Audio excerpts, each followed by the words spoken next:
ഈ വിദ്യാഭ്യാസം എന്ന് പറഞ്ഞാൽ എന്താണ്? അക്ഷരങ്ങൾ എഴുതാൻ വായിക്കാൻ പഠിക്കുക, കണക്ക് പഠിക്കുക, ലോകത്തെക്കുറിച്ചുള്ളൊരു സാമാന്യ ധാരണ ഉണ്ടാക്കുക.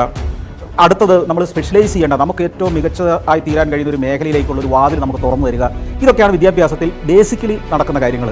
പക്ഷേ അതല്ലല്ലോ വിദ്യാഭ്യാസം എന്ന് പറയുന്നത്. ഒരു കുട്ടിയെ ഒരു പൗരനാക്കി രൂപാന്തരപ്പെടുത്തുന്ന പ്രോസസ്സിനല്ലേ വിദ്യാഭ്യാസം എന്ന് പറയുന്നത്. അപ്പോൾ ഈ പ്രോസസ്സിലൂടെ നമുക്ക് ഏതും മനുഷ്യനെ മോൾഡ് ചെയ്തെടുക്കാൻ കഴിയില്ലേ ഒരു പരിധിവരെ. നമുക്ക് കുഴപ്പമെന്ന് തോന്നുന്ന ആ സംവിധാനത്തെ നല്ലൊരു വിദ്യാഭ്യാസ സമ്പ്രദായത്തിലൂടെ രൂപാന്തരപ്പെടുത്താൻ കഴിയില്ലേ?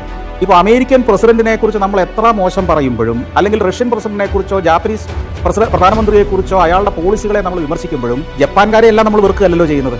ജപ്പാന്റെ സിസ്റ്റത്തെയും ജപ്പാന്റെ ടെക്നോളജിയും ഒക്കെ നമ്മൾ സ്വീകരിക്കുന്നില്ലേ? ജപ്പാൻ തരുന്ന പല ടെക്നോളജികളും അതുവഴി നമ്മൾ, അല്ലെങ്കിൽ അമേരിക്ക തരുന്ന പല ടെക്നോളജിയും, മൊബൈൽ ടെക്നോളജികൾ, ഫേസ്ബുക്ക്, വാട്സപ്പ്, യൂട്യൂബ്, അവൻ്റെ ടെക്നോളജിയെ നമ്മൾ അന്ധമായിട്ട് കൊണ്ടെടുക്കുകയും അത് നമ്മുടെ ജീവിതത്തിന്റെ ഭാഗമാക്കി മാറ്റുകയും എന്തിനാണ് ജീവിക്കാനുള്ള വഴിയാക്കി മാറ്റുകയും ചെയ്യല്ലേ ചെയ്യുന്നത്. വിദ്യാഭ്യാസം അല്ലേ ഒരു പൗരനെ